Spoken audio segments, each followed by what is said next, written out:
Now is the time. Dr. Horton, former PMP senator and former PMP candidate, said now is the time to invest in Jamaica.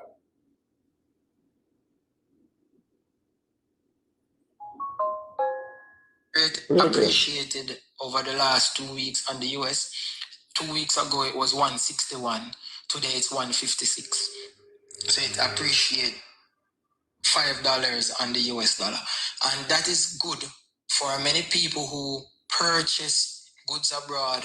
Now you can get more for each Jamaican dollar that you spend on Amazon, that you spend on these websites. My daughters, they play Roblox. I don't know what you young people do, buy goods on Shein and what Temu and all those, name brand site, Prada, whatever the case may be. So our spending power is becoming more powerful. But as a country, we are not producing enough. Not enough goods, not enough services. So that is where I think young people come into play now to see where in the production process do they lie. So that is why it's important for young people like yourselves to produce these type of services like a podcast that you can generate revenue from, and at the same time expose Jamaican talent domestically and internationally, just the same. Truly. Comrade Blair, I want to talk to you now. I want to talk to you now, Blair. So would you say that the economy is progressing and not so stabilizing? Like it is stabilizing, but it is not progressing. So all those variables that I spoke about are stabilizing variables. Okay. The progressive variable is what we call economic growth, which we didn't speak to, but we are going to talk about it now.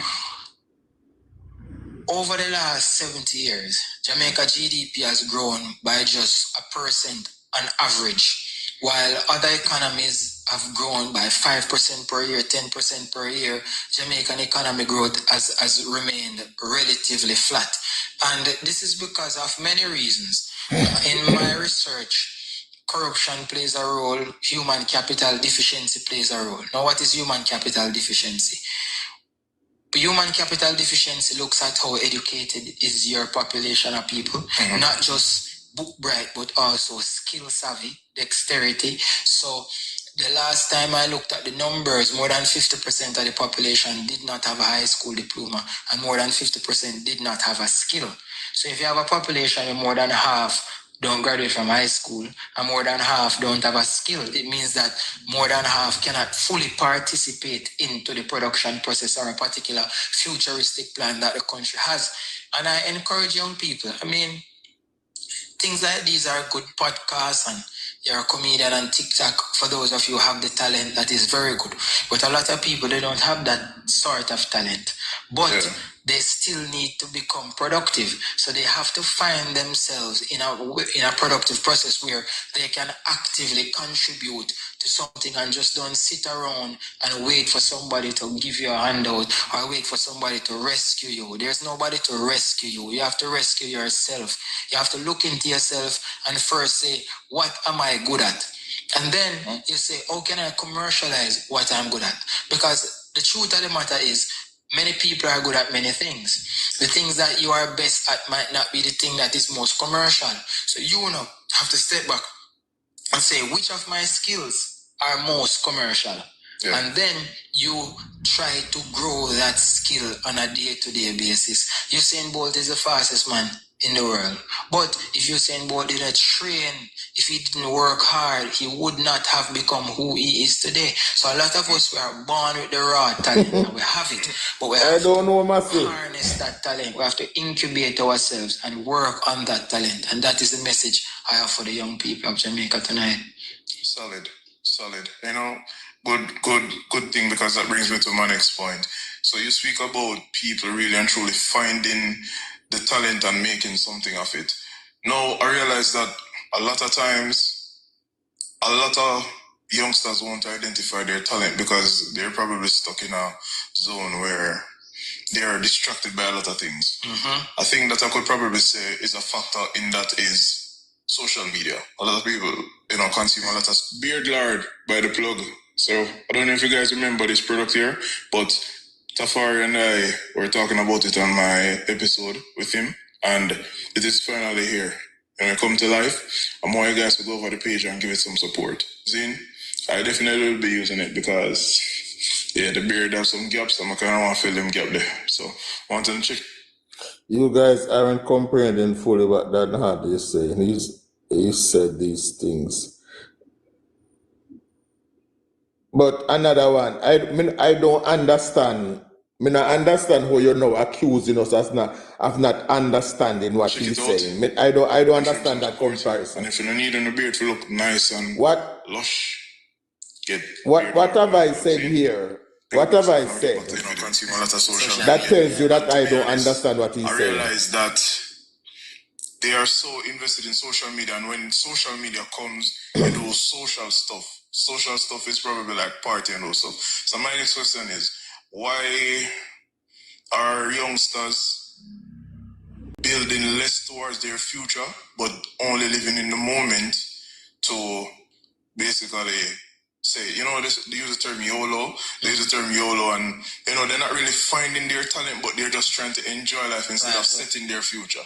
You see, why is that? Right now the world is filled with global uncertainty. Sorry, big up. Geopolitical occurrences, a lot of global geoeconomic occurrences.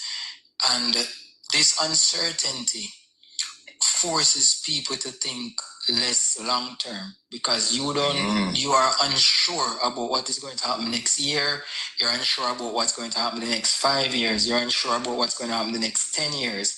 So with that mindset, a lot of young people have that sort of approach, which is the YOLO approach, because we don't know what's going to happen tomorrow. Right. But that is why people grow older, because when you get older, especially people in their 30s who have passed through their 20s, they have recognized that a lot of the things that they were curious about in their 20s, and it's about unfulfillment, because a lot of people grow up deprived, and as soon as they find a job or as soon as they can handle a little bit of money over what they used to get when they went to school, then they believe that this is good enough, and then everything is about enjoyment. Jamaica is one of the only countries I've examined that builds a life around party. So normally when people celebrate after a victory. That is how celebration used to come in. You win something, you do something, you celebrate. Jamaican people will wake up and celebrate life every day. So a man is on the corner, from him wake up, him can access rum, him can access boom. So to him, life is okay. Because normally you would have to work an entire week before you have the funds to be able to purchase certain type of consumption luxury. So you can say, okay, consumption luxury is accessible to them, because whether a man is drinking NSC VXR or VSOP, or a man is drinking rum bar, is the same drinking. Man or drunk same way, or in a good vibe same way. Whether a man is drinking champagne or a man is drinking beer, it still can make him feel nice. So it's all about your consumption appetite that you can afford. You understand what I'm saying? Yeah. So the truth of the matter is this. As a nation, we have to begin to recognize that we are Jamaicans, and as Jamaicans, we have to look at the output of the country. And even I'm guilty of it too, because when we talk about GDP, which is gross domestic product, we're talking about what is produced in Jamaica versus what is produced elsewhere. Most of the times when we buy expensive liquor, it is not produced here. So all the money that we work and earn and so on, we just take it up and just send it back abroad. You're following the same thing with the garments that we wear, the clothes. Most of the brand we don't make out here. So we take up the money and we send it back out. Now, there's nothing wrong with that. But what are we selling to these people who we spend our money with so that they can spend back our money with us? You following? So we're not going to... You see, another one, let me explain the difference between what me understand and what you understand. Okay? I understand what Mr. Hartney is saying is that, simply put, we're not producing enough. And that is not, everybody know that. That is something everybody speak, and that is something everybody agree on. As a nation, we simply don't produce enough today. But my other problem And the one is that we used to have the production sector, and the production sector was destroyed under the PMP, and we can't stop say that. We had the production, the very things that Andre Hartner talk here about, what is made locally. We used to have it. We used to have the fridge and the stove them and make locally. We used to have the television them and make locally. We used to have the shirt and the pants them and make locally. We used to have it. We don't have it anymore, and that is a direct result of a policy position that was taken by the PNP. That I dare anyone if you can tell me something wrong. That's my assessment. We had the productive sector. We used to produce whole heap of things in Jamaica, and it was only gonna get better.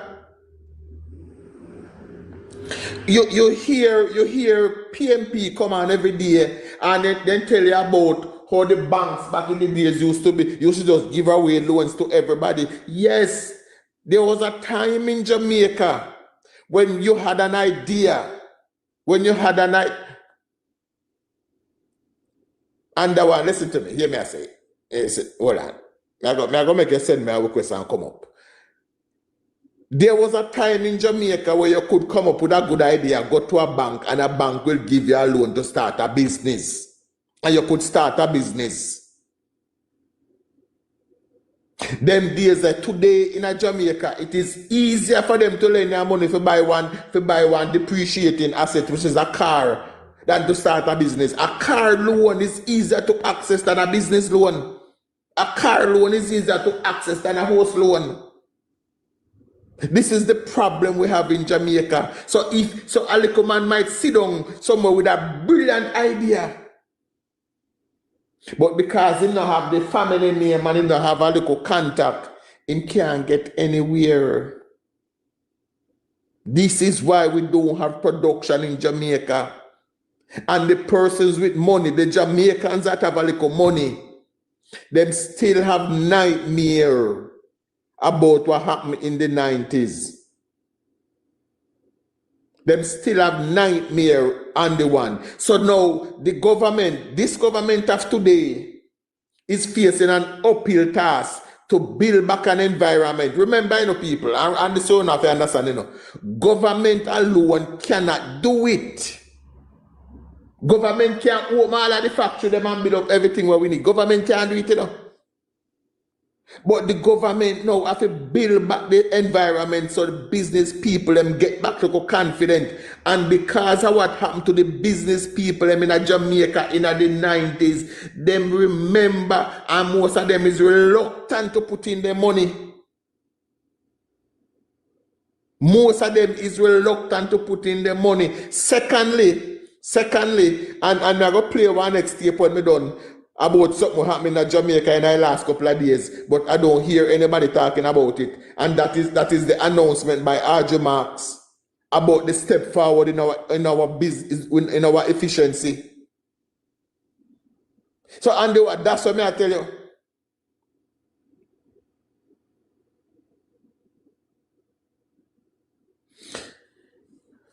If that is the question you ask me, raw material, capital input. Listen to me. If that is the question you ask and the one, you are very disingenuous. If you're asking that, I mean, what has they done? What the government has done its part. The government has made billions of dollars available.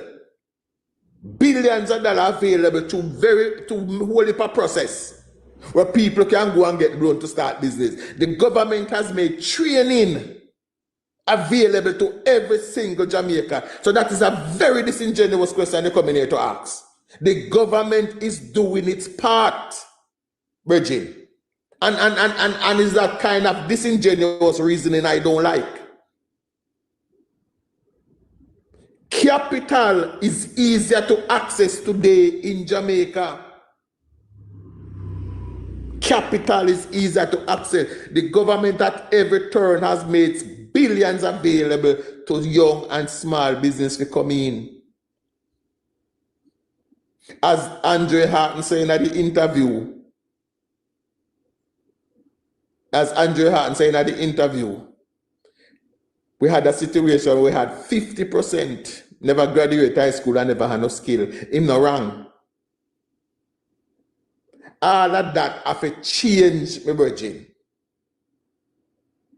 But you see, when the government remove the user fee from heart, and we're not me alone, we as Labour Party blackers just trying to sell you the vision. All I want to cause and go on, but sorry, me not accuse you. Me not know your political leanings. Me just know how you reason and me think so you reason like a comrade. Me not accuse of being one. But all I want to say no, but this is part of the vision, my virgin. Fixing the economy and the one, it is not a switch where you turn on. It is a process where you have to go through. It is a process where you have to go through. And if you're asking what has they done, it means you are not paying attention. It means you are just being very cynical about the whole thing.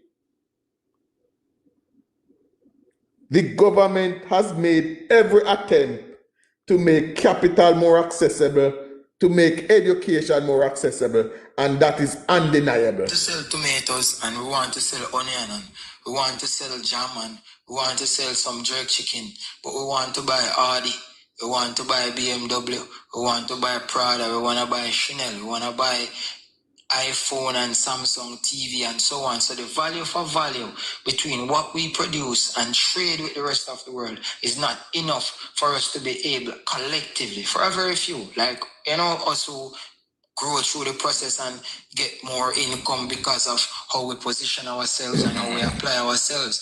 But we want to see this on a broad scale. China has lifted hundreds of millions of people out of poverty in the last 50 years. You following? And that has come through coordinated approach towards global productivity. BYD was a baby back in 2012, 2010 when Tesla was hyping up and running the place and so on. Last year, BYD sold more cars globally than Tesla. Mm-hmm. You following? So what is our plan? What are we eyeing? What are we eyeing? What industries do we think Jamaica can produce at high value added so that Jamaicans can become wealthy? Because that is what you want for your country, You don't want your country to be deprived of its consumption because those who are hungry are going to prey on those who have food to eat. So how can we strike that balance? And that is how I want us to be thinking as Jamaicans. How can I apply myself? What can I produce? What can I provide as a service that the globe demands? And it is there, because we have our music. We have reggae music, we have dancehall music, we have other types of our culture that people love as well. And we have goods and services that we can produce, but it's the legality around some of it, the production of it, the legality around the distribution of it, the legality around the consumption of it, legality around the export of it. Because take a look at this. You have an acre land. And on that acre land, you can grow tomatoes. Now, tomato price fluctuate. So when I went to the market on Saturday, you know how much I bought a tomato? $50. 50. So prices are really coming down, which is really good. And you can grow onions. A pound of onion when we went to market Saturday was $150. Wow. Now, you can grow ganja. You know how much is it for a pound of ganja? The cheapest you can get a pound of ganja for between 15 and 20,000. And you can get up to 150,000 for a pound. So why is the country specializing in a product or trying to satisfy subsistence demand by producing goods that you can only fetch $50 a pound or $150 a pound when you can produce a good that you can fetch $150,000 a pound? So this is how we have to think as a community of people. This is how we have to think as a country. What can we provide to the rest of the world that fetches high value so that when we get it, it can be distributed through even the social safety net system for those who are not working, and to ensure that we are developing. So the growth aspect of it is important, very, very important. That is something. You know, you said a lot of stuff that I learned about. Because to be very honest, I'm not very. Guys, if you're not follow Chuck, press the follow button. Follow button. Press the follow button. Economy thing, but slowly I am learning it, because after I tell myself that one day I actually want to get into politics. I don't know why, but I don't know, something. Something just tell me say you're going to politics. I mean, like in terms of the entry into politics, because you know that politicians have a stigma, and you know the stigma are often bad, but the more look at like what kind of stigma politicians have? They say politicians are dishonest, corrupt. They're corrupted. They are, you know, basically on a whole. If it's basically to just sum it up, they're saying that they're not trustworthy or good people. They're not good people. I mean, and that has been a criticism of my entry into politics, because people see me as a good person. People see me as a kind-hearted, non-corrupted person. So they have been questioning, why is it that I chose to enter politics? And I chose to enter because as a Jamaican, I refuse to sit back and watch this country be led by persons who I believe don't have the country's best interest at heart. And even when they do have the country's best interest at heart, they haven't trained and prepared themselves well enough to be able to carry out the task and responsibilities given to them in their specific capacities. And being a politician, I mean, I joined the political sphere in 2019, and I joined the opposition. So we weren't in power to really get the government budget to be able to use it how we would want to use it. And since then, we've been in opposition. So it's mainly our own monies that we have been spending. So I haven't been exposed to that level of corruption that which people speak of. As if you were actually in power. Yeah, so maybe if we were in power, then I would get a chance to see how people behave in that way. But we weren't never in power, so I didn't really get a chance to see when people get money to spend on this, they end up spending it on that, or they end up take a percentage and don't spend the entire amount, and so on and so forth. So I wouldn't be able to comment on that from my vantage point, because I wasn't exposed to being in power where you are given the responsibility of spending the country's budget. So is it safe to say that, because don't get me wrong, I'm not trying to plaster anything, it's just a general question. So is it that, you know, if there was an exposure to it where, you know, you would be getting that level of funding versus using your own, because if you're using your own, you tend to be a bit more responsible and all of that. But compared to the excess, do you think that there would have been like somewhat of a shift, or you think the responsibility will still be held to that level where, you know, nothing will be thrown off at all? I hold myself accountable. Tap up the screen, guy. If you're not following Chuck, please to follow me. Myself to do. However, I know that there are two things that govern our country: the church and the state. The church is the good one. So if you want Christian and you want good behavior, go to church. It's like God and the devil. You following? So it's either in a church or in a politics. So if church is a good one, you following? Then by balance, there must be something for balance that goodness that is taking place in the church. So we have to understand that politics is not church. Politics is politics. So politics is mind games. You following? I went into politics believing that that politics was economics. So because I'm this economics master, this economics professor, I went into politics believing that, politics lack economic inclination, they lack economic reasoning, they lack understanding of how we use scarce resources, right? So I offer myself to assist, but you get to realize that not because you think you are bright and you're full of ideas it means that you're going to automatically move up in the political sphere. Politics is not conducive to bright people because bright people are difficult to control. Yeah. And how I've seen it, politics is a yes man thing. So if you can be a yes man, yes sir, no sir, and anything somebody say, you can quickly follow it and follow instructions and, you know what I mean, be a yard boy. To take program. Yeah, you will be very successful in politics. But if you have your own mind, your own inclination, your own moral compass as to what is good or bad, as to what is not good or what is not bad, then you are going to find it difficult. And I found it very, very difficult to deal with these people who call themselves politicians because you think you have value. They know you have value.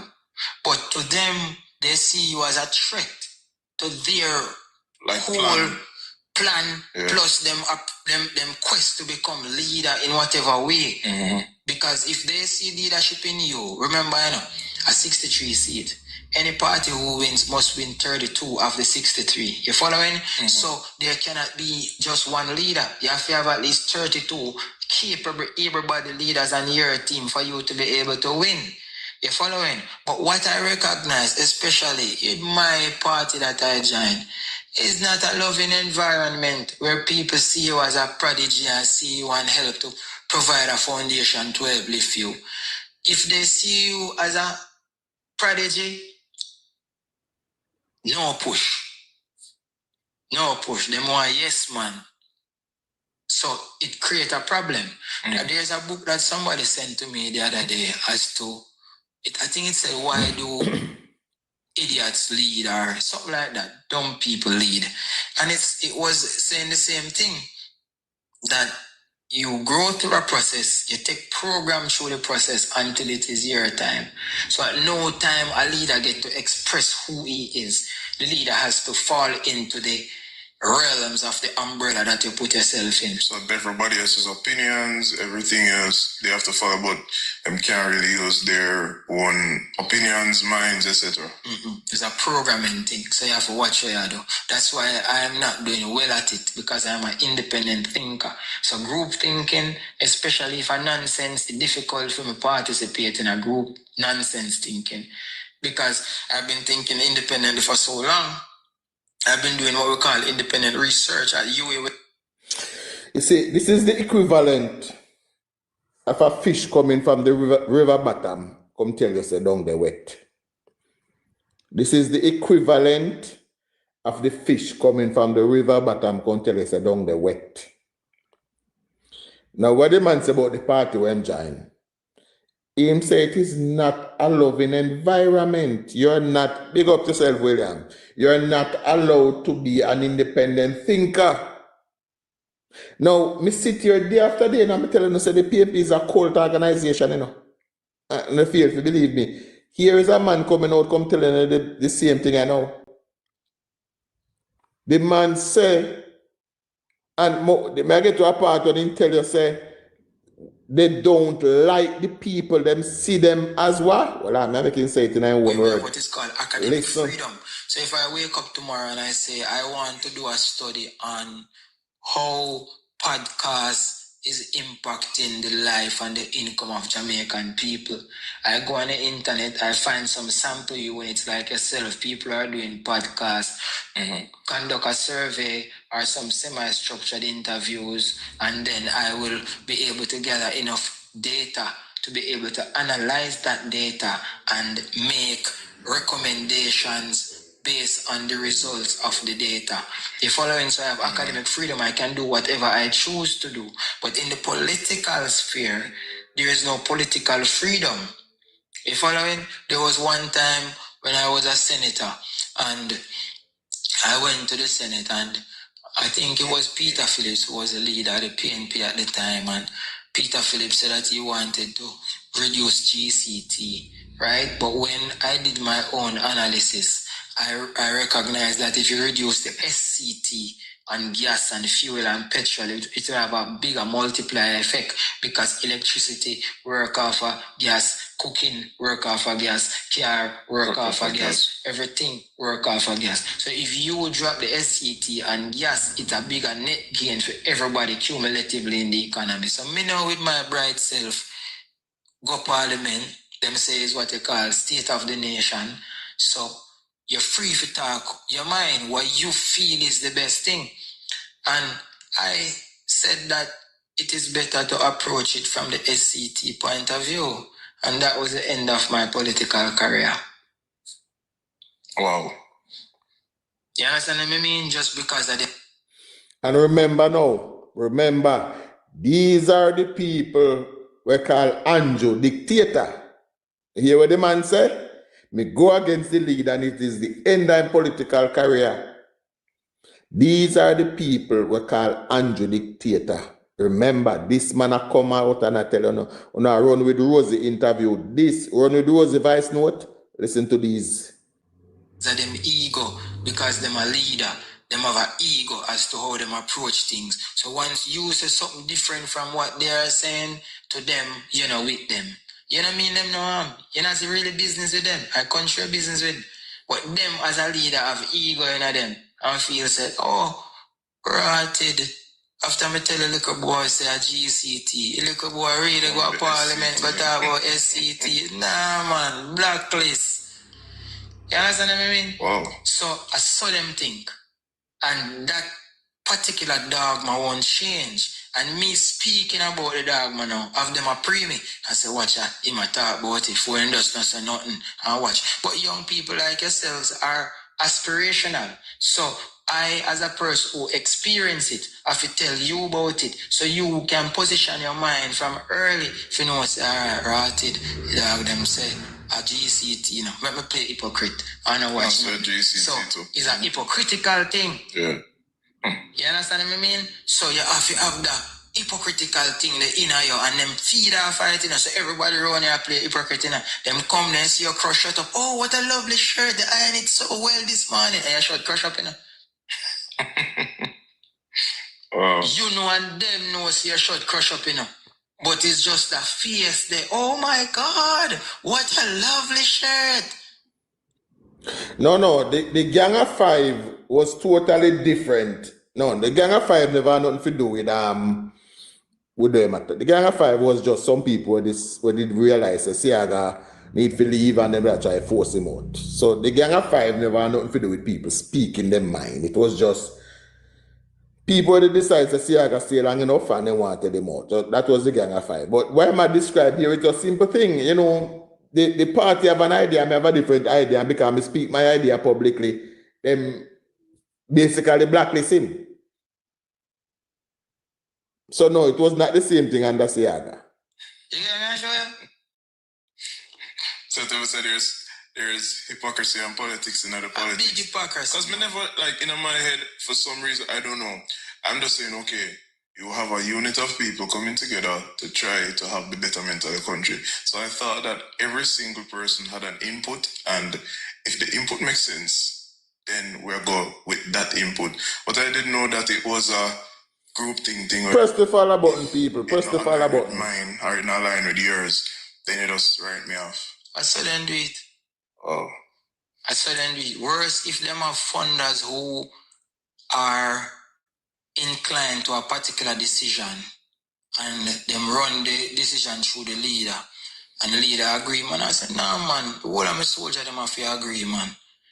So they give the funder that, you know, confidence in what they're saying. And then by the time you look, if you go out of line and not follow the line, blacklist, man. So when stuff like this happen, genuinely, like, is it a thing where you become a target? Yes. So to them, the last time Andre was a senator, he said this, he said that. So he made them pray. And I say, you don't know if you play ball as a team player. You understand what I mean? Even when the team are the nonsense, you know more on the team, you know, you must know subject your moral understanding, your calculation. For idiot, we not calculate nothing. You understand? Wow. So Jamaica in a difficult position, man. But So the problem that Dr. Hartman here have, and I'm giving him respect, although I cuss him dog shit most time, but I give him respect. The problem you have, my brethren, is the vessel you choose.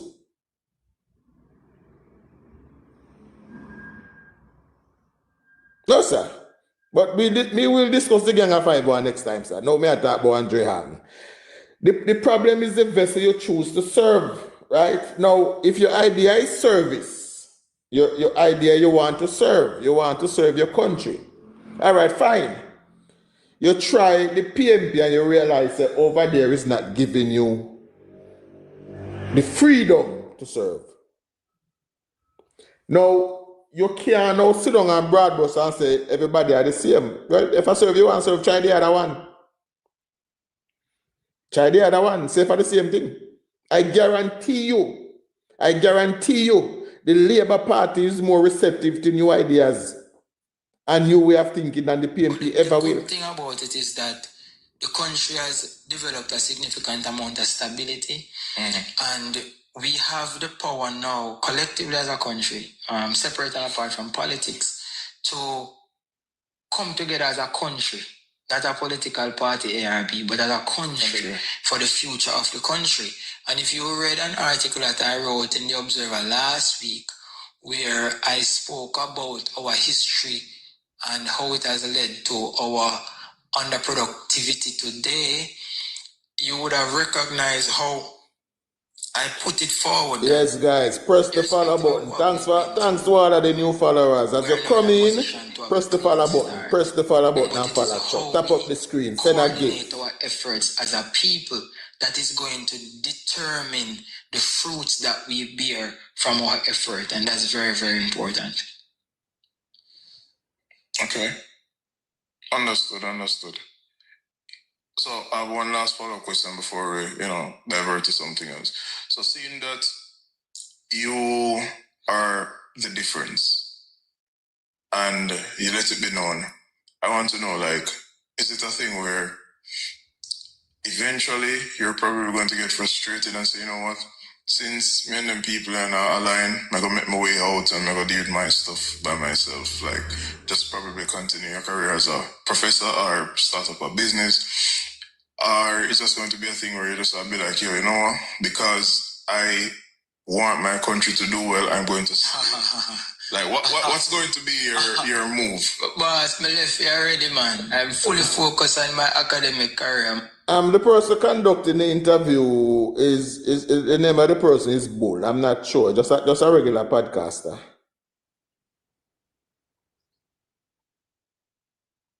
Man, the politics are a waste of time. Believe me, from my point of view. You following? Because going into it, I was very hopeful. Going into it, I was very understanding of what it is. Okay. Because I study Marcus Garvey, right? I look up to him and his political philosophy of thought, unification, one nation, confidence, And Marcus Garvey didn't win an election in Jamaica. Really? Really, Marcus Garvey started the first political party, the PPP. And Marcus Garvey is Jamaica's first national hero. And Marcus Garvey could not convince these black people to vote for him. Oh. Who we worship more now than Marcus Garvey as a Jamaican in terms of his global impact with the Black Star Line and in newspaper and those things. Even China. What China has become today is a direct result of Marcus Garvey tutelage to China. China have 3 people that determine China's political philosophy of thought and approach towards leadership of their nation. Lenin, Karl Marx, and Marcus Garvey. So everything that you see happening in China was as a result of things that they learned, even from us Jamaicans. Because we have an economist, Arthur Lewis. I don't know if you've ever heard of him, but Arthur Lewis is the man who spoke about industrialization by invitation. He win, as a Nobel Prize.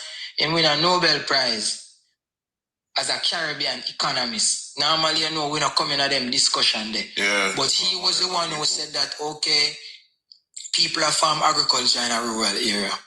People now need to develop some urban areas moving at the industrial age. So people are going to leave out of agriculture, go into industrialization and get higher income where them can spend more money. But in order for them to do so, the government have to provide an enabling environment to businesses. So you build up the free zone area, the factory, the this, that, so you can employ more people from the country in the industrial village. And as a result, the country will produce more, people will earn more, and then get... So earlier, and the one you did ask, what the government do since then? Yeah, the man just mentioned it here.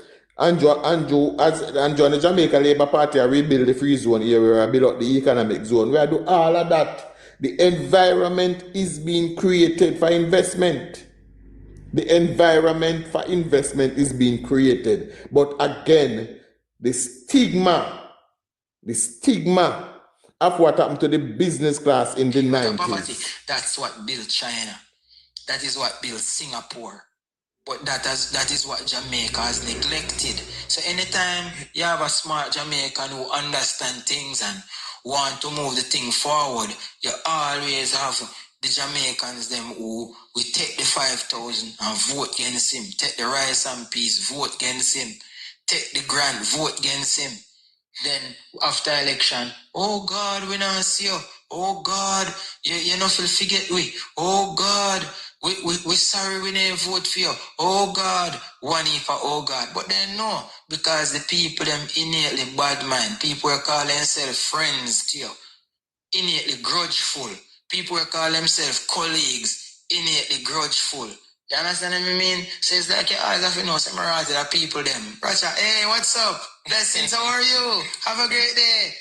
And gone left them. You understand what I mean? Because if you allow them, they will corrupt your brain too. So they might think negative. They might try impose negative. Hey, you know, say Andre do this and do that. Oh, you know, say Andre say this. You know, say nothing. You know, do nothing, you know. But they might fabricate story because what is going to be in the free zones? Business, several different businesses. Several different businesses are going to be in the free zone. That's how some people are. Grudge and envy. Let these people do those sort of things. Wow. You know, I'm not gonna lie, you give me a lot of insight to these things. I'm not gonna lie, you in a good way, you're discouraged me from it. No, it's not discouraging you because I wish that there were more people who had my inclination, who I could team up with to really create change. But going into politics, I realize I'd be a power-hungry people. You see, you would think that his thinking, when he go over there and him join with a Damian Crawford and them people there, you'd have believed that they would have be able to steer the party in a different direction, don't you think? So when you realize that Damian Crawford is not who he support, is not who he purport to be. So I go around, so everybody want to be the leader. You understand what I mean? Because they have it as a leader-centric party. So it's not a round table where you know, say, all right, I'm a specialist in that, I'm a specialist in that, I'm a specialist in that. So everybody, no, you go, everybody dictate to you what them feel, say, if you go, or how them feel, say, if you go.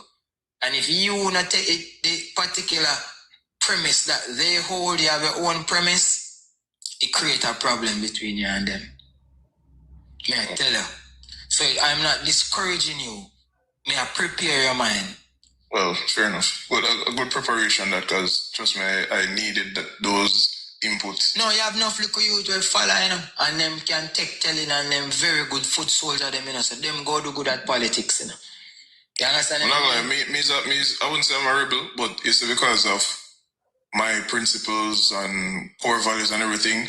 I'm kind of hard to throw off or deter because I'm not a yes man, to be honest. I'm really not a yes man. Difficult. No, you can't bring certain things to me and me just say, yeah man, cool. No, that's not me. You have a brain. I have a brain and that is why I don't really have a lot of, well, I'm not gonna lie, I know a lot of people, I have a lot of people around me, but it's because I work off a discipline and a lot of people around me kind of carefree. Yeah. My name not get along. Yeah. Yeah. So how me operate, me know say me and enough people wouldn't get along because the way me roll is not the way how everybody is going to like. And me genuinely find it, surprising when I find somebody who say, oh, yeah, this person is like-minded. Because everybody is a follower. The group think is such a big factor in our society where every single person has no individualism about them. Everybody think the same, and which I can understand in the sense where we have a culture where everybody is going, there's going to be similarities. Fine, that is totally fine. But down to the T, it kind of crazy to me. So I kind of take myself away from that. I don't know, but we in a bad position as it relates to how, as a country, we facilitate the growth of the minds of our people. Because the mind is unbounded. So your mind wanders and you get thoughts from all different types of frequencies, and these thoughts, even though you can train yourself through mind control, Zin, but these thoughts come from frequencies that you didn't even know that you were going to think about this today. The thought just come from nowhere. You're following? So it's like, you know a thought as to what you would like to see. People have a template as to what they want you to be. Your thoughts don't fit into that template. So you create a sort of resentment from them as to how much step them can take on you. Not yet, Because the Chica, aim not of yet. people, especially enough people who say they are leaders, is to see how much step them can take off you. You following? So once you don't give them no leeway if you take no step, it's Not like, yet. boy, you won't know, so it's difficult to manage. It's difficult to manage. You can't manage him. You understand what I mean? Yeah. Which, you see, as a learned person, a person who have sense, it's difficult for you that lead, my brother. May I tell you, it's difficult, because a man who feels you okay, yo, it's just difficult. Me can't go. So, it's just difficult. Me just left them alone. Is he accusing Mark Gooding of being an idiot? And you didn't feel see how some people, your friend, and you know the panic is when you reach a appointed time, you see them true colors.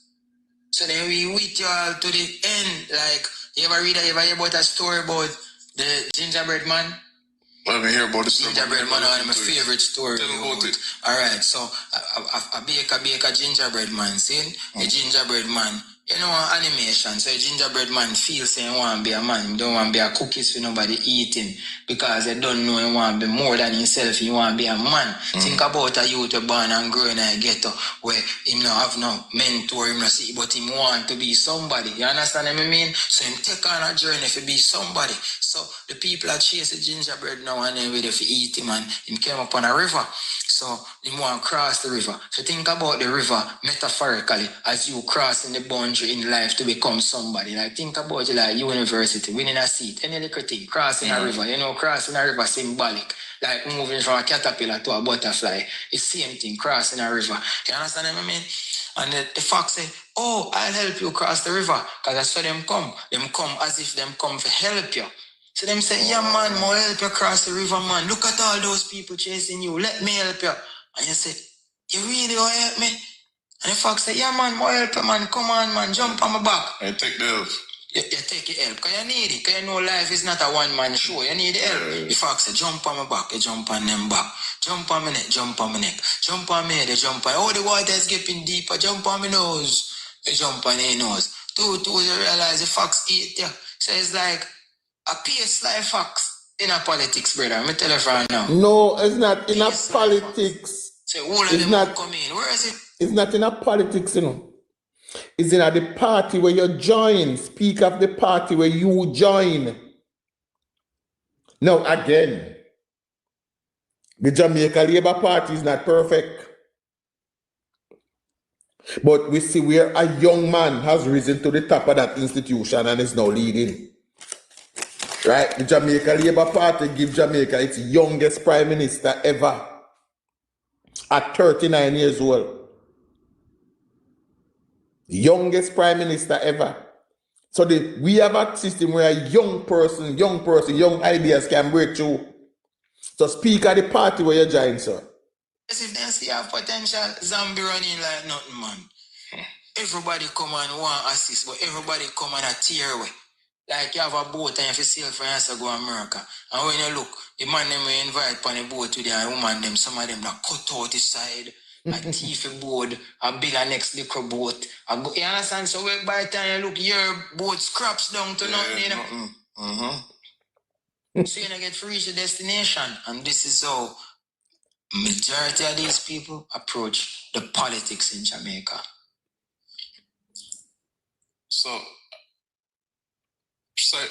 aside from that, just by a little bit, because I think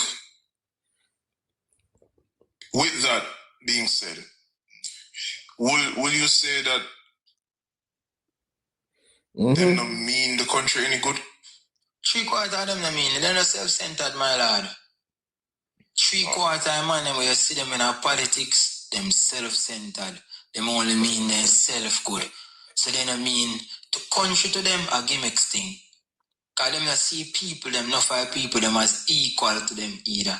Them see people, them as being subjects. So once them go into that, them feel say, okay, alright, we are leader, them a follower. So it's hard for you to see somebody as being equal to you when you see them as follower. Because you know so them not have leadership ability. And plus they're dependent on them. Exactly. So some like a 5,000 you can give them once a month or once every 2 months, and that keep them loyalty because they look out for them. You understand what I mean? You can give them some. That's the man in his words. He said, and he's speaking about his party here. Them see the people as subjects, not their equals. Them see the people as subjects and not their equals. Right? And that is something where have to be considered. Subjects. Servitude. Now, again, that man was describing the PMP. When I sit here and tell you, say PMP don't mean people any good, I think a joke. And Dr. Harton said, we have to prioritize getting the people them training so they can, move up the ladder. It is this government that makes training too hard free.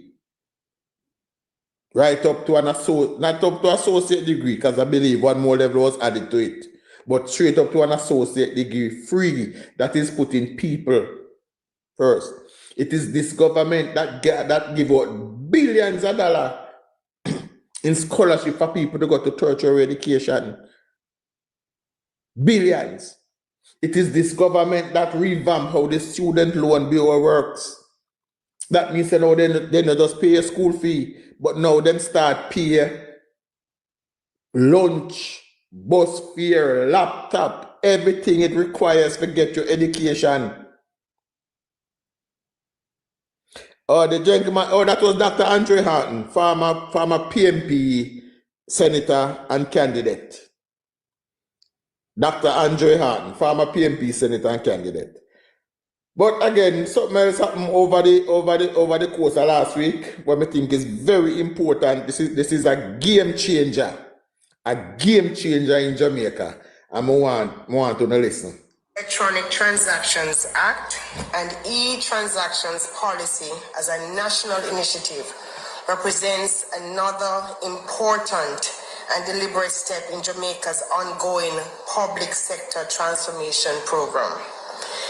Being coordinated by my office, that is of Efficiency, Innovation and Digital Transformation, and supported by the Ministry of Finance and Public Service and the Ministry of Industry, Investment and Commerce.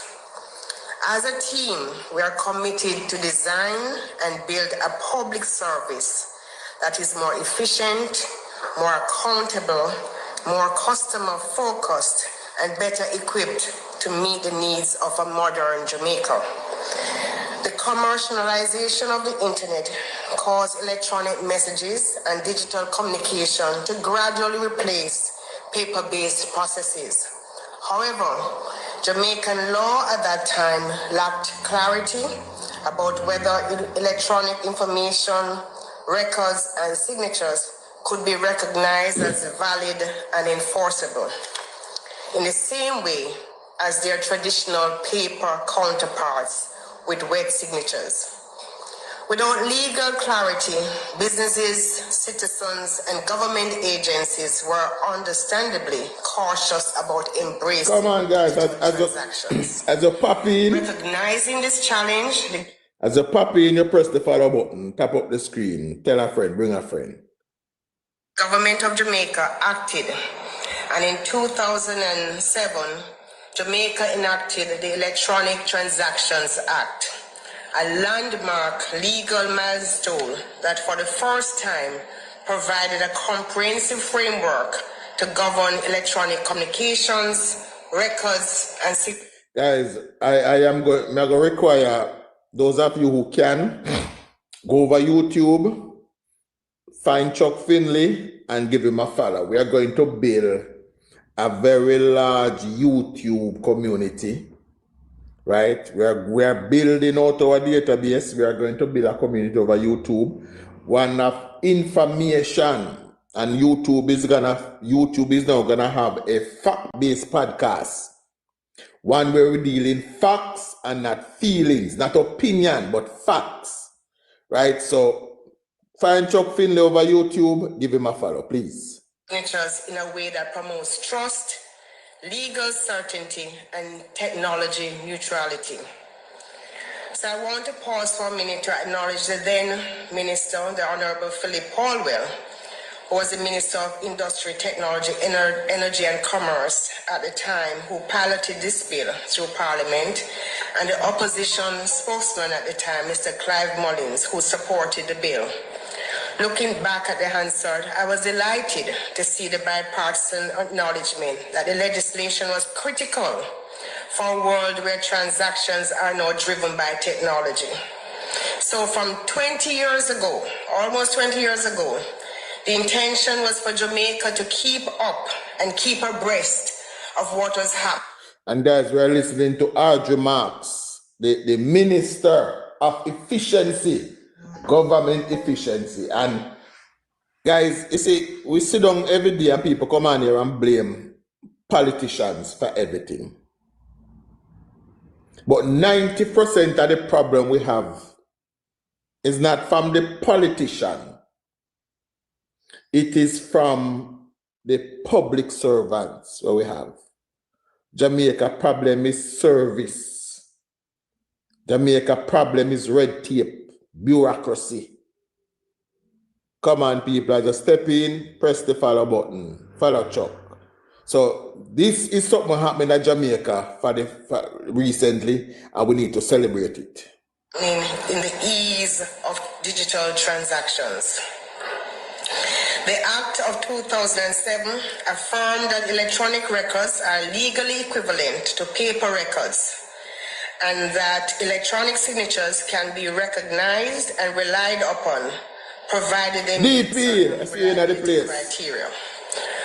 But legislation alone does not create change, and that is why we are here today, launching the e-transactions policy as a national initiative. What I've discovered about, especially public service, is that there's a strong thing called CYA. And so you can pass the laws, but if you don't ensure that the regulations and the policy make it clear that persons have cover to make changes, it just won't happen at a pace that makes sense. So I'm very happy. Is Mr. Benjamin here, anybody from Finance Ministry, to see that today we have the electronic transactions policy that will guide the implementation of the Electronic Transactions Act. And I'm especially pleased that this policy is in place, because I remember last month when I asked for this policy, I was told that it would take 2 years. And I said, I think there's a miscommunication because I expect 2 weeks. And I'm very happy to see that the memo, got the memo, and it was done within 4 weeks. So it's a good compromise. Implementation and practical adoption are what transform legal frameworks into lived reality. Jamaica's national ICT strategy and digital government policy have emphasized the importance of moving public services online efficiently, securely, and with legal backing that citizens and businesses can trust. So, although the Electronic Transactions Act provides legal recognition for electronic signatures and electronic documents, and some MDAs, ministries, departments, and agencies have started to use solutions like the Adobe Sign and DocuSign to effect electronic transactions and signing of documents, many others continue to rely heavily on wet ink signatures and manual processes.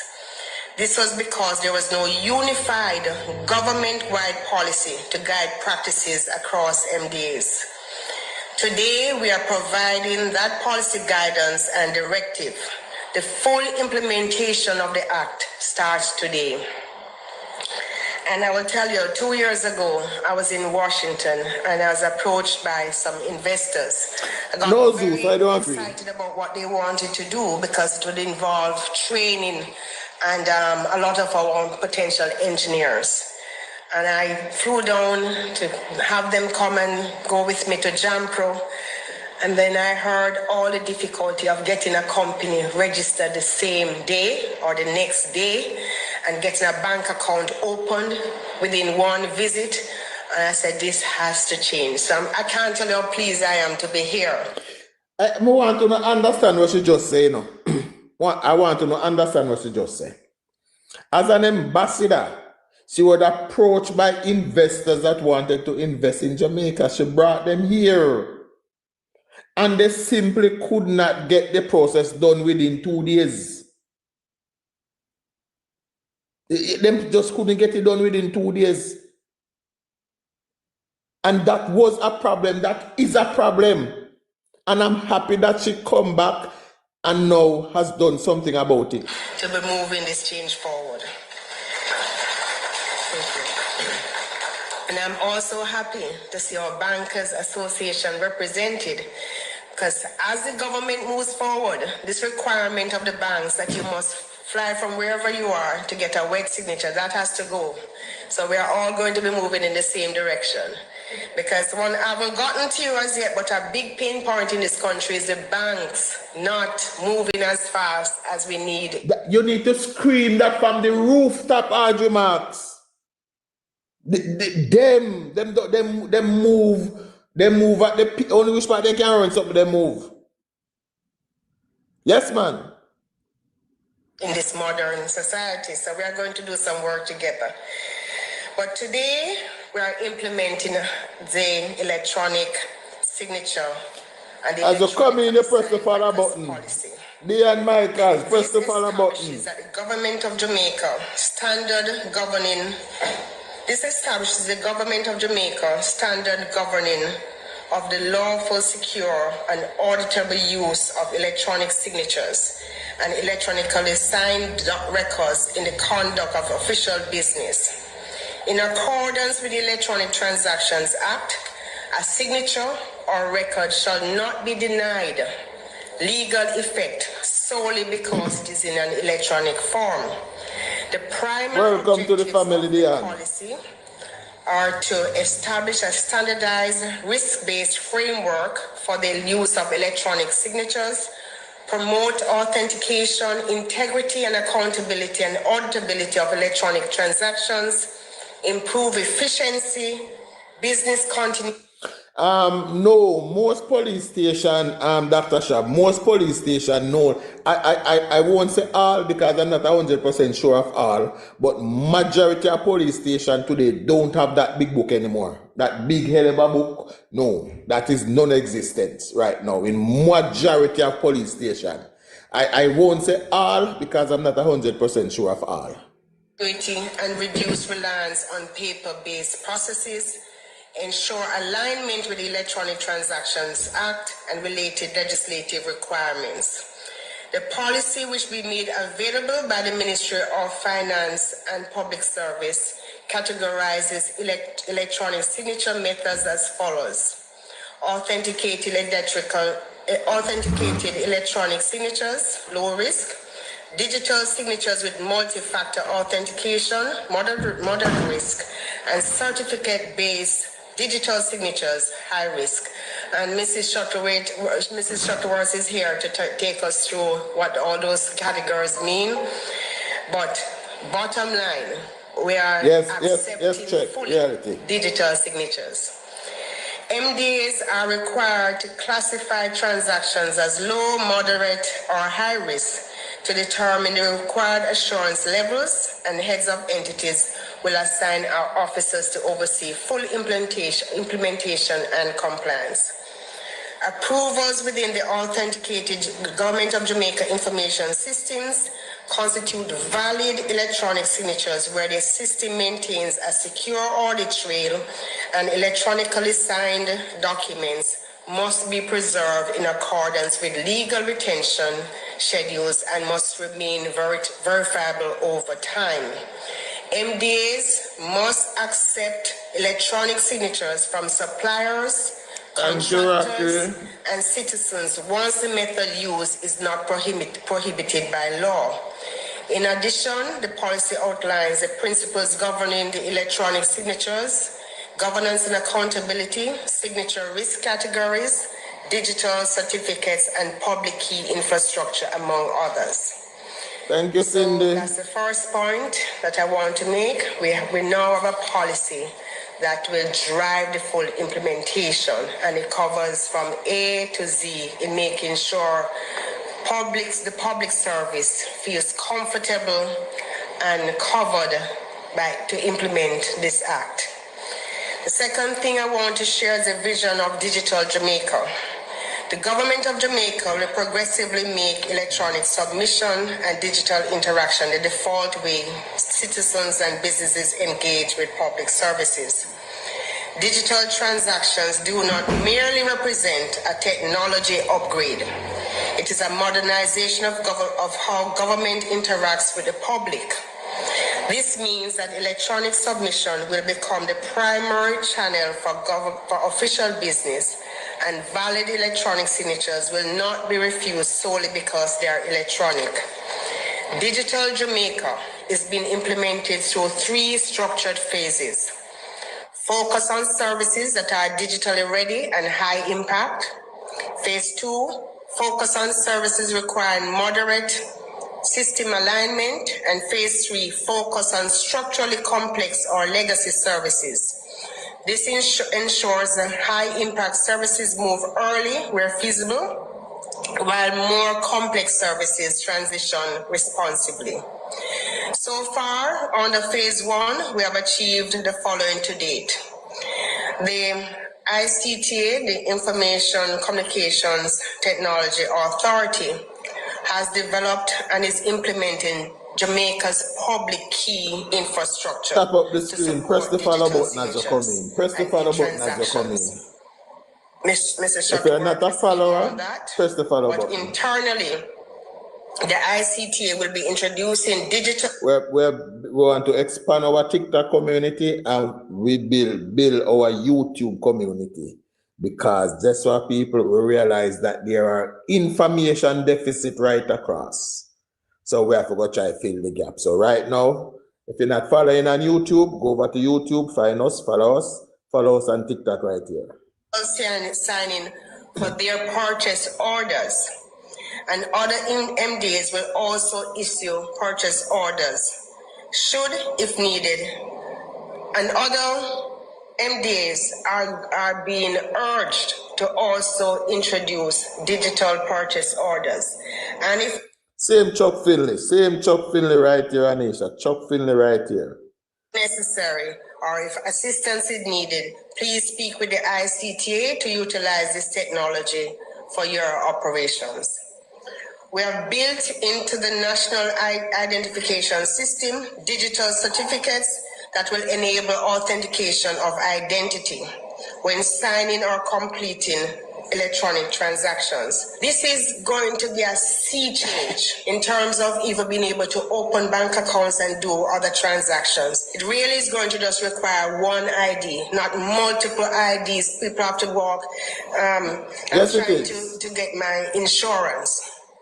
And my own House of Parliament is telling me that I have to do my driver's license, passport, and birth certificate. Those days have to be over. One ID should be sufficient, and we are building in the back end to make sure it is secure and it can be trusted. So going forward, that is the next step that we will be really pushing hard, and we want all the support of not only the government offices but the private sector. So I was very pleased to see all the private sector leaders here today, and you have already been acknowledged. The Court Administration Division is using a digital signature product, Sign Easy, on a pilot basis for documents that the courts sign. The ICT Authority integrated this digital signature product into the ticket management system to facilitate the bulk digital signing of warrants. A pilot was launched at the Kingston Traffic Court for bulk signing of warrants, which was successfully completed. It is now expected that the Courts Administration Division will be doing a full rollout of digital signing of traffic ticket warrants for the courts island-wide. I am so pleased to see that, because over and over, persons have complained about the delays with the ticket system, and it's millions of dollars out there not being collected while motorists are being stopped, but the system wasn't supporting the full processing of the tickets quickly. So I'm very happy that we are about to say that those delays are behind us with the rollout of the digital signing of warrants. Therefore, the aim of today's launch is to state as a national imperative the full adoption of digital and electronic signatures. These tools are more than a replacement for ink. They are enablers of efficiency, transparency, and accountability. With digital signatures, it is our plan that citizens can sign government forms and applications online without needing to travel to offices or exchange paper documents. Businesses can interact with government agencies faster, reducing processing times and administrative costs. Government agencies can automate workflows, reduce manual processing, and improve record keeping in ways that paper simply cannot match. Legal Press the follow certainty button as is to come in, strengthened gentle because people. electronic signatures that are authenticated and tamper-resistant provide a clear chain of accountability. Our public sector becomes more responsive, citizen-centric, and aligned with the way Jamaicans live and work in the digital age. In sectors such as taxation, land administration, procurement, and licensing, electronic signatures will reduce bottlenecks, cut down turnaround times, and enhance service delivery. Processes that once took days or weeks can now be completed in hours or even minutes. In closing, I want to share, especially for members in the diaspora and those doing international business, that the Electronic Transactions Act and the follow-on regulations have fully aligned Jamaica with global best practices, including principles found in the United Nations Commission on International Trade Law, Model Law on Electronic Commerce. These frameworks ensure that electronic transactions, digital contracts, and e-signatures are recognized not only domestically, but also in cross-border commerce. Jamaica's journey in promulgating the electronic transactions law and policy reflects a broader national vision. Digital Jamaica, sign, send, succeed. This is a vision of digitally There you go, RJ. society. Come on, guys. As you come in, press the follow button. Technological innovation and public service efficiently walk hand in hand. By embracing digital and electronic signatures, we are not only simplifying processes, but we are also building trust, enhancing governance, and unlocking opportunities for economic growth. Special thanks to the hard-working task force. And I don't know if we had heard the task force acknowledged earlier, but let us continue this journey with purpose, collaboration, and a shared commitment to a more efficient, accessible, and modern public sector. Before I finish, I see Mr. Richard Goldburn. 2 years ago, when I had those investors here, and he's the lawyer that was handling the transaction, I got very mad at him. I said, what you're saying cannot be true. You're not doing your job. And so let me publicly apologize that you are doing your job. And that we just needed to modernize some things in the government, and assure you that that is getting done. The next set of investors, it will be easier. Because we don't mind if you want to come and open 10 companies. It's okay. If you're if everything is not in place, you will take your time, but we will open the companies, we will collect our fees, and then you can take your time and do the rest of what you need to do. But the process to open a bank account or to register a company to do business in Jamaica should not take more than 24 hours. And that's the direction that we are going in. And that is something, people. That is something. See what you said there? The process should not take more than 24 hours. And listen, you don't know how long somebody needs to be put in charge of this. Finally, the government and Johannes have seen the need. They have seen the drawbacks, and they have put somebody in charge of making government more efficient. Jamaica's problem is not the politicians. It is service.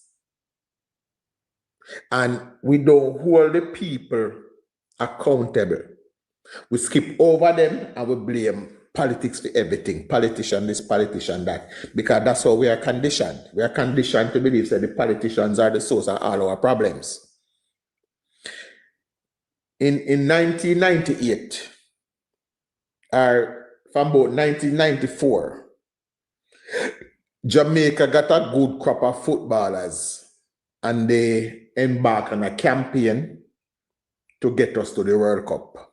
And we were successful in participating in the 1998 World Cup.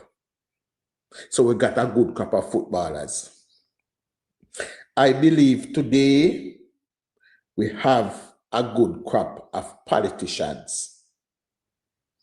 And I'm not saying everybody is perfect, but we have a good crop of politicians. And these what we have today are interested in leading us. They're not going to be there forever, you know. So we have to depend on them to put systems in place that whoever come after, because as I say, it takes us up until this day, almost 20 years later, we have not found another good crop of footballer yet that can take us back to the World Cup. Right? So these things, in the 1980s, the West Indies had a good crop of cricketers. And they dominated the world of cricket. We lost that crop in about the 90s, and we have not regained 28 years. Yes. We have not regained a crop of cricketers like we had in the 80s. Again, we today in Jamaica, we have a very good crop of politicians. But in order to learn, you have to take your head out of the bubble. If you keep your head in our bubble where you only attract a certain algorithm and news get to you alone, then you will think that Jamaica is the worst and it is on fire. But you have to get your head out of that bubble. Peep over the other news channel and see what they must say. And then when you listen to that, you listen to this news, then now you have to go do your own independent analysis, and only then you will find what is true. Because guess what? And that is why, for me, I tell people all the while, I don't want to believe something simply because I say it. But when I say something, I would love for people to go and verify what I've said. And if you find that I've lied, I've misled you in any way, then you can come back here and hold me accountable. I have sent many persons on that mission. I have sent many persons go search for the lie when me tell. And up until this point, I can safely say no one has returned to call me a liar. Up until this day, no one has returned to call me a liar. Them come and they call me all sort of name, you know. Yes, then tell me say me can't afford dental care. A man who I've never met before in life tell me say me stink. Now I don't know how you can stay on the internet and know say a man stink. Right? And my thing said so well.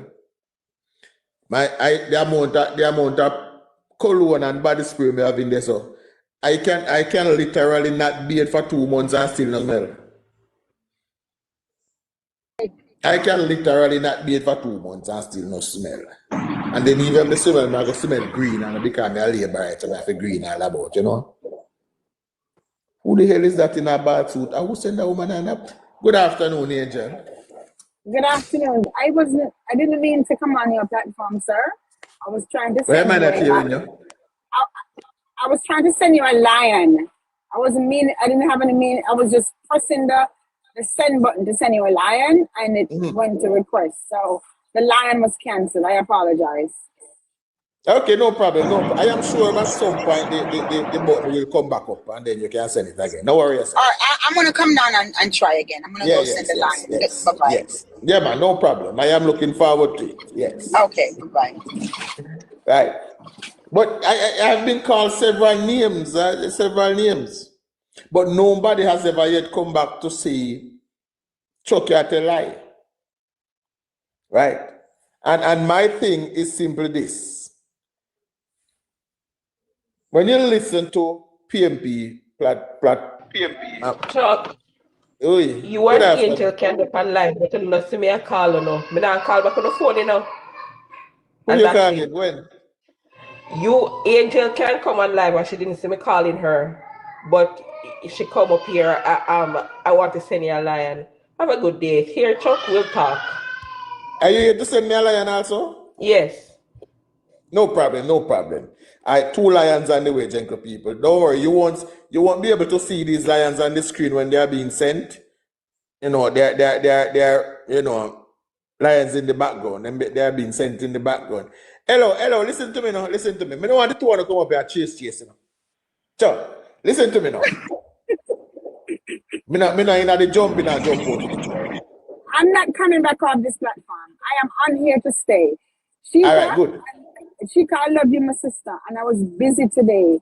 I had a cardiac arrest, and it kind of stressed me because it's someone I knew. I apologize. I am very sorry. That's straight to the key. Just Travi. Yes, I'm so sorry, sis. I'm gonna call you right now. Bye. All right. Yes. So I have been called several names by them. Solely by name, but nobody has ever yet come here to tell me I'm wrong. And my only wish, jungle people, or not my only wish, is that I believe we have to change. We have to change the political discussion here. In order for the country to benefit, we have to change our reason politics. Now, I believe that announcement from Audrey Marks and her team was a game changer for Jamaica. It is something wonderful. And I will ask, I know the answer, but I'm going to ask anyway. I have 108 person here, and I'm sure everybody here not only listen to me alone. But have you heard one single PMP platform mention this move that is good for Jamaica? The answer is no. Anybody in the chat will hear them mention this move from Andrew Marks. Somebody tell me. Just type say I did. Let me see. Just anybody. Because they are not here to discuss something good that happened. They are just here to sow a bad seed. Empress, I have to ask Empress. Empress, you traverse that them rocky waters there regular. Have you heard them mention anything about this announcement from Audrey Marks and her team? No, the answer is, I can say the answer is no. The answer is no, right?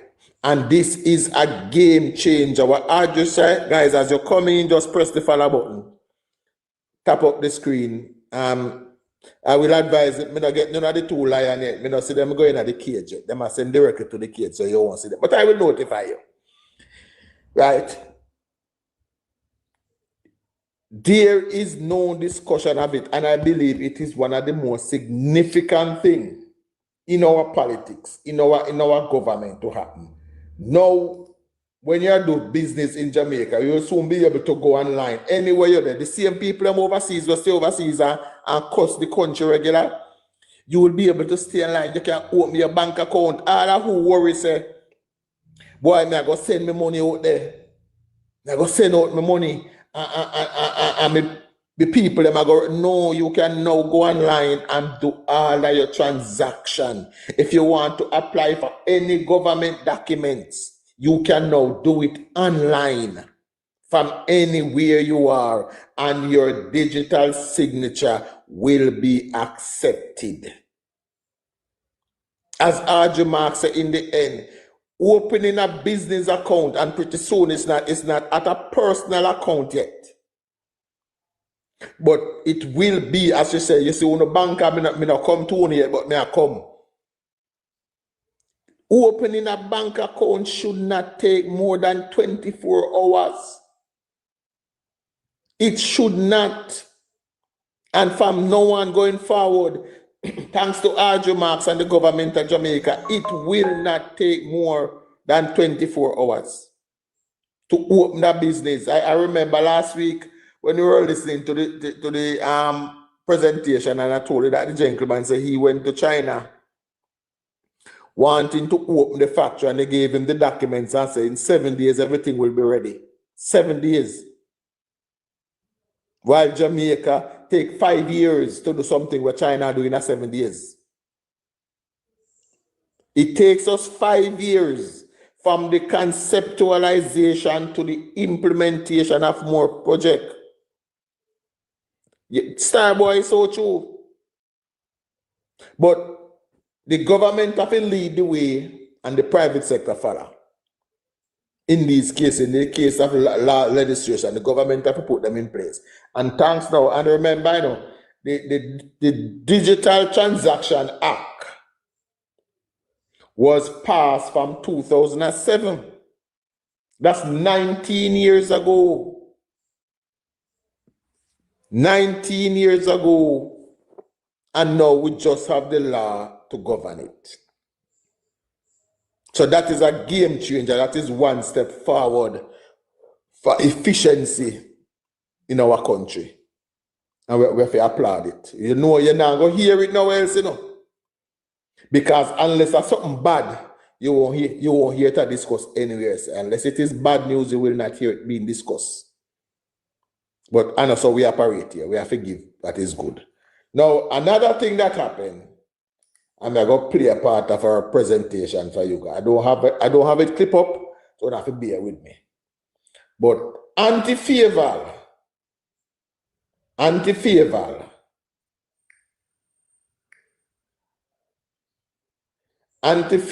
closed the budget debate earlier this week. And anti-favor never spare the rod and spoil the child. No. Anti-favor use the rod and beat the little bad getting pick me them. This is which one? March 24, yes. Anti-favor took them to task. And anti-favor proved to them, say, not even them don't agree with them one another, much less to make sense. Right, so we are going to play a little bit of favor presentation. I'm not going to say it, because I believe favor did extremely well. Jamaica moves, the Heart Foundation of Jamaica. And reporting amendments for implementation. Favor did extremely well. And can be integrated into the narrow network of projects. Madam Speaker, the cornerstones to move us from resilience to resurgence have been set and driven by the builder himself, Prime Minister and Jehovah. The builder. Jamaicans can expect a new and different Jamaica to unfold over the next 3 to 5 years, Madam Speaker, right before our very eyes. And it will be Black River, rebuilding forward smarter and better. Hopewell and Lucy Bypass and Lucy Harbour development. Montego Bay, revitalizing our tourism capital. Falmouth, a blueprint for climate-resilient coastal communities. North-South Highway Extension Project. Port Antonio, birthplace of Caribbean tourism reimagined. St. Thomas Port, Port of Kingston, building the region's premier logistics hub. The government campus, National Hero Circle. Kingston Public Hospital, rebuilt to modern international standards with resilience, continuity of care, and disaster readiness embedded to its core. Vernon Field Light Project. Yeah, Rocky, I go find it. I go find it. Not only will we have new corridors for agricultural, industrial, and tourism development, but Madam Speaker, we will ensure no community is ever again isolated when disaster strikes. Housing, the most ambitious housing program in the NHT's history, will be rolled out, covering developments in St. Catherine, Trelawney, Manchester, Clarendon, Westmoreland, St. Thomas, St. Mary, Kingston, and beyond. We will unlock urban Guys, as you come in, just press the follow button. Yeah, get us. Just press the follow button. potential. We will turn blighted urban spaces into vibrant community, featuring urban gardens, parks, and recreational areas accessible to all. We will have thriving centers for local businesses, arts, and culture, breathing new life into communities. We will create affordable housing and service centers that provide dignity and stability for vulnerable residents. Madam Speaker, I say again, Jamaicans can indeed expect a new and different Jamaica to unfold over the next 3 to 5 years, right before our very eyes. Madam Speaker, again, we have a builder with vision, a builder with integrity and energy. And a builder with a proven track record. Madam Speaker, the builder did not just give the vision. He gave a blueprint. But more importantly, the builder told Jamaicans press the follow how button that as you come in. vision will be financed. Absolutely. The U.S. $6.7 billion package secured from our international partners, the World Bank, IADB, the IMF, CAF, and CBD, with $2.4 billion of that earmarked to crowd in the private sector, is a big part of that financing. Madam Speaker, This was a coherent package. International financing is in place. Never before in the history of Jamaica have we seen such a big financing package.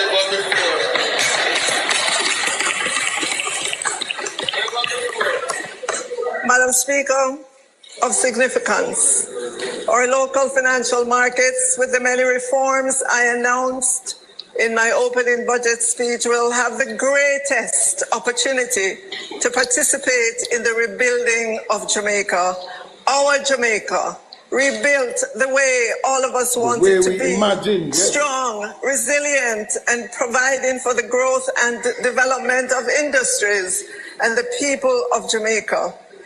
Madam Speaker, I announced a raft of reforms in the financial sector that are expected to unlock capital for the reconstruction and resurgence of Jamaica. Madam Speaker, I wish to provide an update on pension reform. In addition to lifting of the limit for pension funds from 5% to 7.5% in the first instance, and then 10% by April of next year, to allow them to participate in local corporate and infrastructure financing. Madam Speaker, I promised the pension. As you speak on that, it's important that many people understand where we are. And you also like a scratch record. All of this, where we are unraveled, is because of the 1990s FinSac robbery. Pension plan could have invested the money right across. Right across. There was no peg on the amount that they were able to invest. They could invest it right across. But because of the meltdown of 1990, where so many pension funds went bankrupt in Jamaica because people lose them investment, these rules were put in place. When me tell you, say the damage of FinSac is far and wide, these are the things we're talking about. Industry, the implementation of phase 2 of the pension reform, which includes long-awaited changes such as portability, meaning when you leave a company and go to another company, your pension can follow you. Madam Speaker, I want to say to the President of the Pension Industry Association of Jamaica, I read your article in one of our daily newspapers. Like you, I want the pension reforms phase 2 to be implemented. This is way past overdue. However, I want to say to you, you will be pleased to see how far along is the legislation, and I will schedule a follow-up meeting with you. Madam Speaker, in addition to the raft of financial sector initiatives designed to unlock capital while maintaining the guardrails on risk, is the government's commitment to implement the public procurement set-asides framework, which I announced in my opening budget speech. I'm happy to say, Madam Speaker, that the Public Procurement Commission, the PPC, the Ministry of Finance and the Public Service, the Ministry of Industry, Investments and Commerce, and the Development Bank of Jamaica will be coordinating to host a public meeting to prepare small businesses for government contracts. The meeting is designed to help entrepreneurs understand. Did you guys hear that? Guys, as you come in, press the follow button, give us a follow, give us a few taps on the screen. Any spear gift you have where you want to get off, you just send it and give me to lion, bear, tiger, universe. We accept it all. Now yourself. I send you the lion. It looked like it escaped. I forgot to send it back. It looked like it escaped. All right, let me try again. I don't know. I look like my catch up not working. Hold on. But guys, did you hear that the government is going to facilitate and host a meeting with small business to teach them how to apply for government contract? If you are a small business and you know, please, this is, somebody telling us it's game change after game change is going on, you know. Now, the idea where people sit down every day and say, boy, you're the same man apply and I get the contract of the same man, is because of the same man alone know how to apply for it. Like, so, let me give you something happening in the local. A few years ago, you know, Sportsmax was sold to Digicel, I think.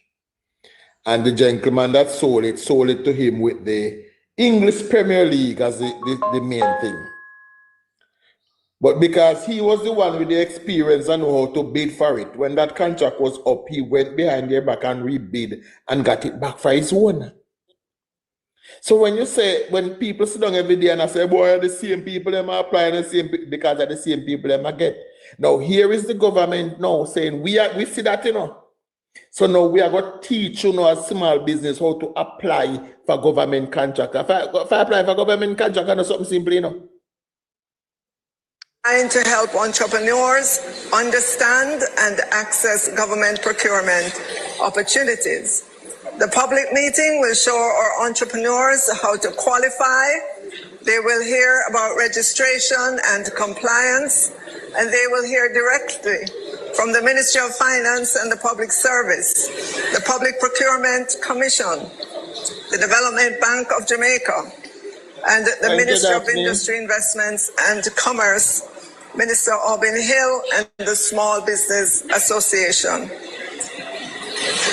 Madam Speaker, the executives of the Small Business Association came to see me in my office at the Ministry of Finance and the Public Service in January of this year, specifically on this matter of the public procurement set-asides framework.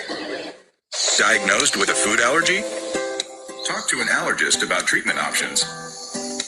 Can you be a travel advisor without quitting your 9 to 5? I don't want to be a travel advisor. Yes. Junior Barclay, just to follow button for me as a coming. Set-asides framework. Madam Speaker, the opposition finally in the house. Good evening. Made much regarding prior announcements on MSME procurement framework. He even came with newspaper articles. Well, opposition spokesman on finance, it is now being implemented. Yes, it is being implemented.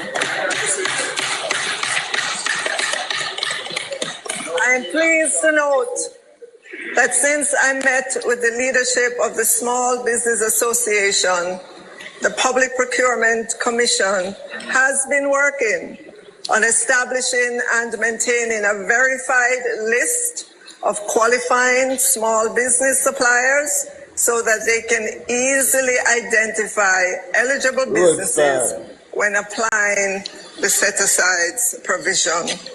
Work is underway. So, Madam Speaker, as a government, we say to small business owners, get ready.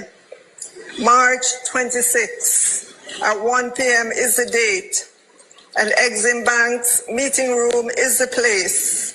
We're calling all micro enterprises with annual turnover below 15 million and small businesses with turnover between 15 million to 75 million to learn about the government's procurement process. This is a big deal, Madam Speaker. To think of it, Madam Speaker, we may have to open this meeting to the online platforms because I've already been receiving positive interest from small businesses from across Jamaica. Madam Speaker, I must confess, this is an announcement that gives me great joy to share details about because now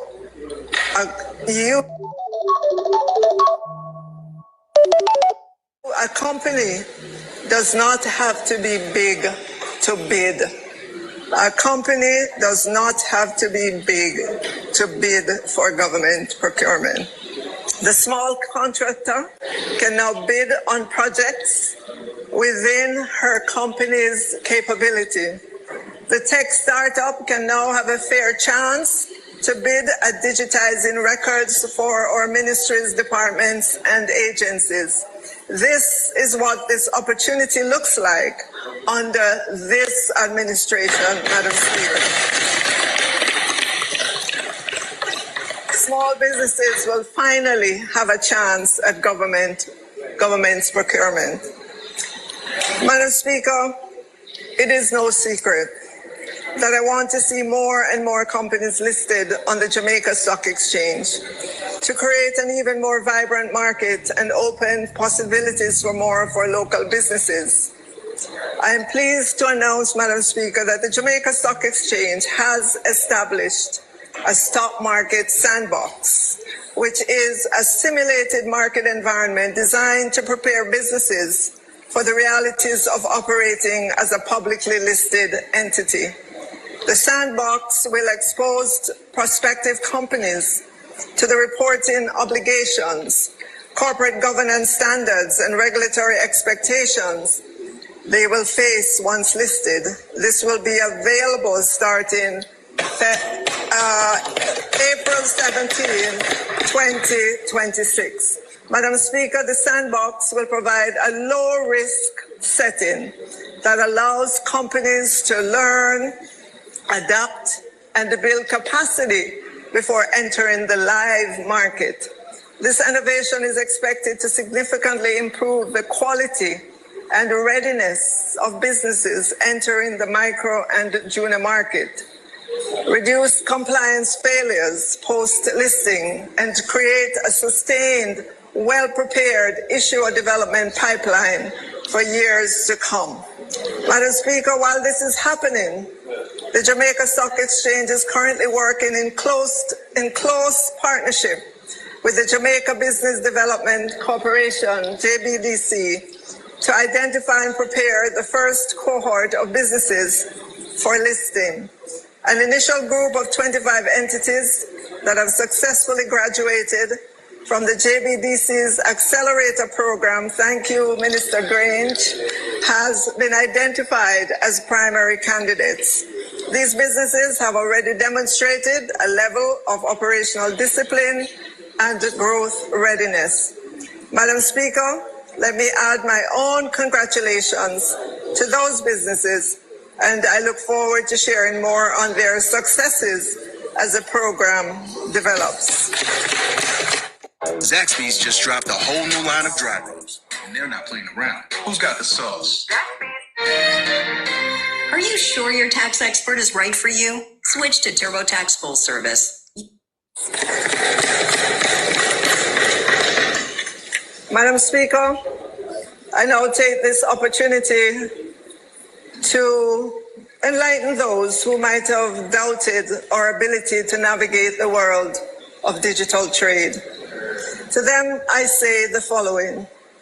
Firstly, many persons may not know, but Jamaica is the current chair of the UN Task Team on Digitalization under the UN Committee of Experts on Business and Trade Statistics. Wow. This means the committee provides guidance, coordinates and standardizes business and trade statistics, focuses on areas like globalization, digitalization, and statistical capacity building in member states. And this work is being led by one of our very own Jamaicans through the Bank of Jamaica. This is a very big deal.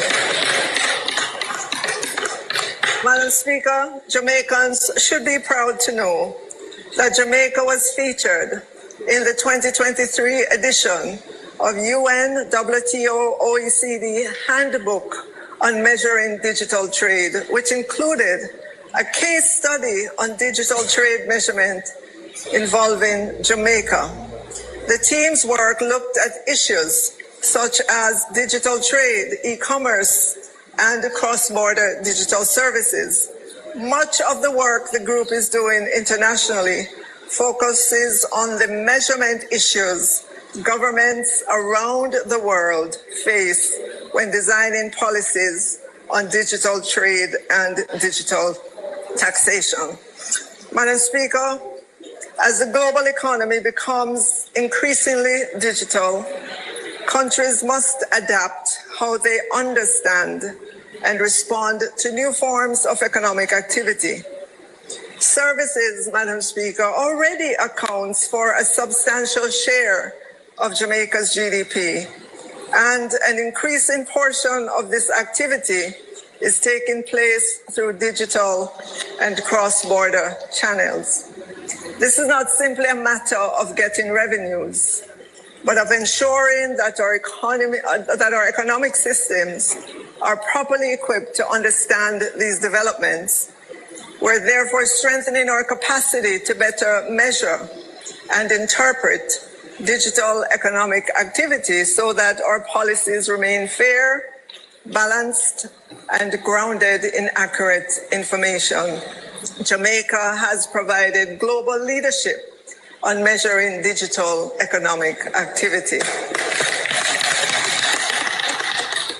Having laid that context, Madam Speaker, let me say that the definition of digital trade has evolved to now where digital trade is defined as being digitally ordered and digitally delivered.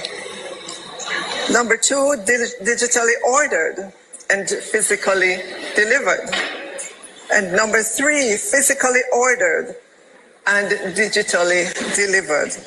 Madam Speaker, definition number two, which is digitally ordered and physically delivered, are goods that we know that come into Jamaica through our ports and are already subject to taxes and duties. Obviously, these will not be the subject of any further taxes and duties as a result of the revenue measures.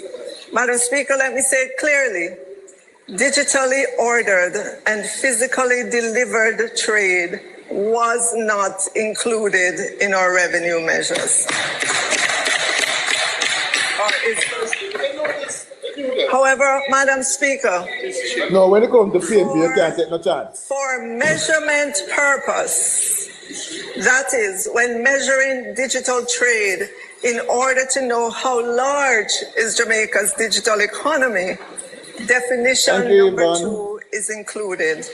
So, Madam Speaker, the size of Jamaica's digital economy is larger than the portion on which revenue measures are calculated.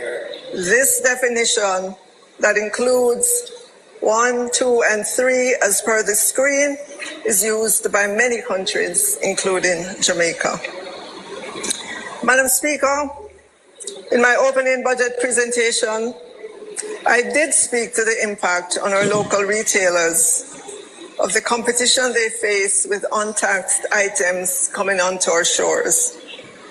The opposition spokesman on finance, rightly so, pointed to the increase in the de minimis threshold that this government implemented and asked if this was not policy contradiction. Madam Speaker, you will recall that as of April 1, 2024, the de minimis threshold in Jamaica was increased to US $100. Goods imported for personal or commercial use with a free on board or FOB value of $100 or less are exempt from custom duties and related taxes. If the value exceeds US $100, duties apply to the total CIF. And CIF means costs, insurance, and freight. YouTube, cut out the foolishness, so I don't want a commercial, man. Sorry. One day, you're gonna miss this.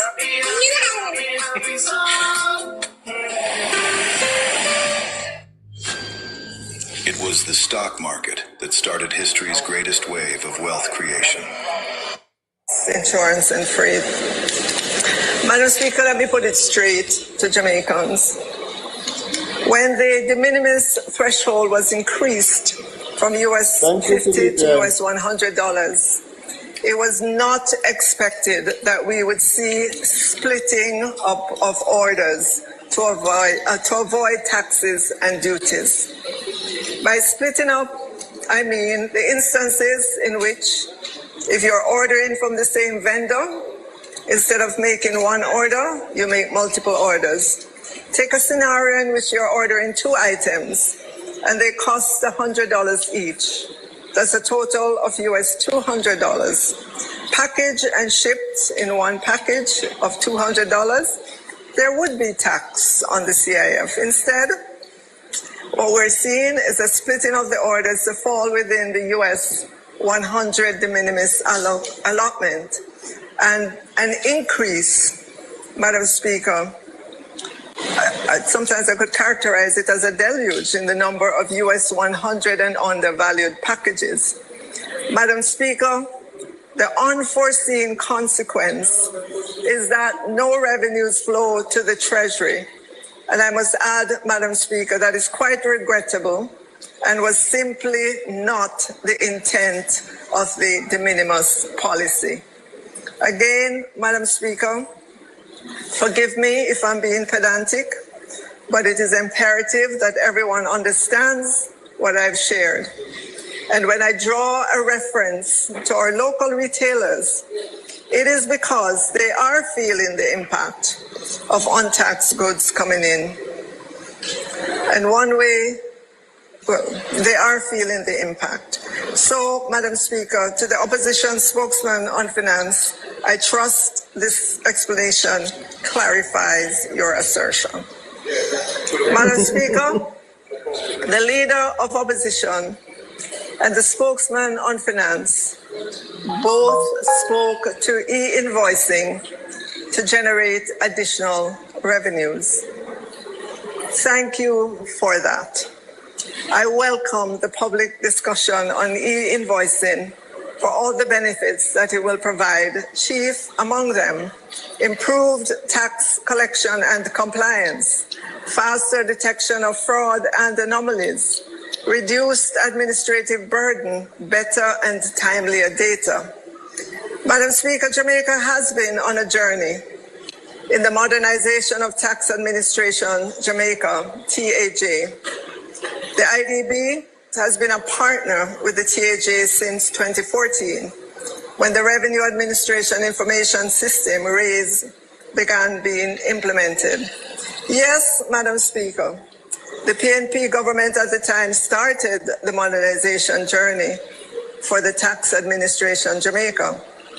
The RAISE system at the time represented a major effort to improve tax compliance, streamline tax collection services, and help Jamaica to transition from a largely manual process to a comprehensive web-based tax administration platform.